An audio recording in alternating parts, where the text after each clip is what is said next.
Modding your PlayStation Vita is one of the best things you can do, and while it's fairly easy to get the device jailbroken, sometimes it can be difficult to find actual homebrew games that you want. So in this video, I'm going to give you a list of some original PS Vita homebrew titles to consider trying out. Now before I start, I first want to recommend that you check out this GitHub page as it contains a large list of homebrew applications for the PlayStation Vita. I'm in no way affiliated with this GitHub page, but I personally use it to find new applications and games, so I'll leave a link to this page in the description below. Anyways, with that said, let's move on to the first homebrew game on this list, which is Circuit Dude. Originally, this game was created for the Ardu Boy, and it saw a fair amount of success, leading the creator to make a more advanced version for other consoles, including the PlayStation Vita. The game has you take the form of Circuit Dude who must run over every socket in the correct order to plug in microchips that then open an exit door, allowing you to complete the level. It's a puzzle game that prioritizes navigation, as players will have to figure out a route that works for them.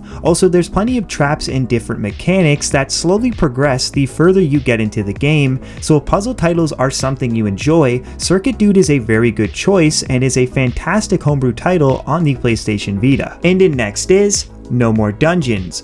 This title was created back in 2019 and was created exclusively for the PlayStation Vita. It's a fast-paced dungeon crawler that features randomly generated levels that increase with difficulty the further you progress. As you finish levels, you'll be rewarded with power-ups and items which will help you defeat stronger enemies that you will encounter. Overall, the game has very nice graphics on the PlayStation Vita, and it also features 8-bit sound effects which tie in nicely with the game's theme. No More Dungeons is a fun game to quickly pick up and play, and it's also very addictive, making it a great homebrew title for anybody who wants a dungeon crawler on the go. And so the next game is Rukavychka. This one was created during the 2022 Game Jam and is centered around folklore and puzzle solving. It's a fairly strange game as players control the fox with the D-pad and then the dragon with the touchscreen, finding a mouse which then they have to lead into a door. It all sounds complex, but once you start playing, you'll get the hang of it pretty quickly. Now, one thing to note with this game is it is very short, but the reason I'm going to put it on this list anyways is because of its graphics and interesting sound design. Overall, while there isn't that much going on with this game, it's still a fun little experience to have, so if you enjoy graphical puzzle titles, be sure to check this one out. And in next is Treasure Chasers. This one was created in 2021 for a homebrew contest and came first place for good reason. It's a pirate-themed ship game that has players navigating their way through procedurally generated islands. The game's main focus is on picking up cargo and delivering it to ship ports that are scattered across the map. There are plenty of obstacles and pirates who are hunting you while you try and drop off cargo, so you'll have to make the decision on whether you want to fight or flee. In terms of the graphics and music, this is where the game truly excels in my opinion, as it has really good pixel art and sound. Now, since this game's release, it has been remade for the Playdate, but the PS Vita version is still a good choice, so if you've never tried it before, be sure to give it a go. And so the next game is Gnomopolis.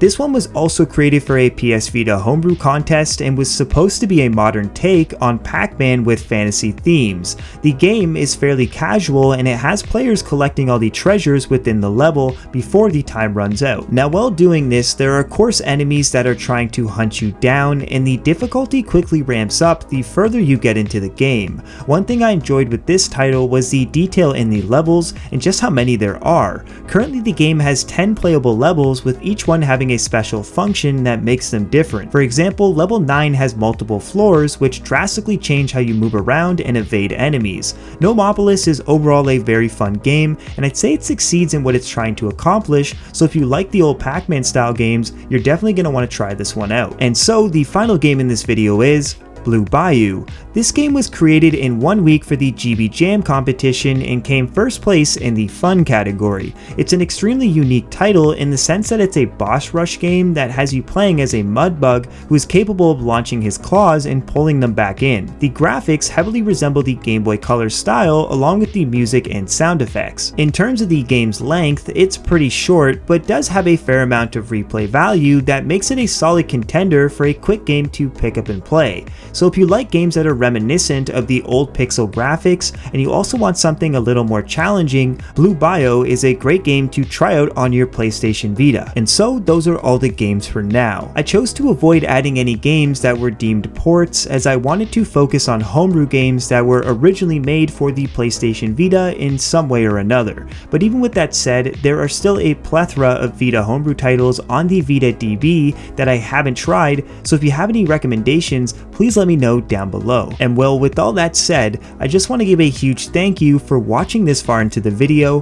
Please subscribe if you like my content, and I'll see you very, very soon. Take care.